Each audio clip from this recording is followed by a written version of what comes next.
buah apa ini? Ini buah biwah ya guys. Buah yang langka dan ini ada di Takengon. Buka tolong bang. Buka, oke. Saya buka. Enak ya?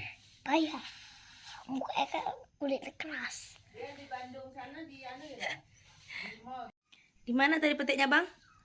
Di Bandar Lampahan. Depan rumah. Baru baca. Punya aku sendiri. Bismillahirrahmanirrahim dulu. Ya, Bismillahirrahmanirrahim. Sini.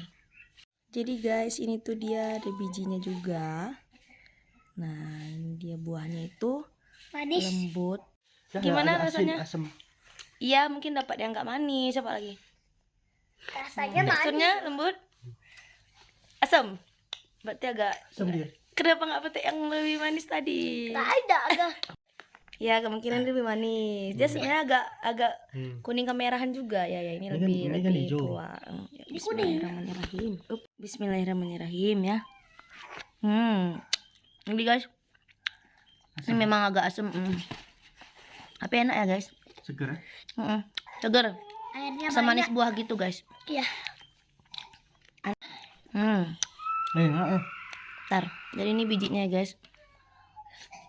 Bisa tanam juga, guys. Tangkainya tuh seperti ini dan ini namanya itu buah biwa. Nah kalau kalian ada ke Aceh Tengah jangan lupa cobain ya untuk buah biwanya. Salam Ines, bye bye.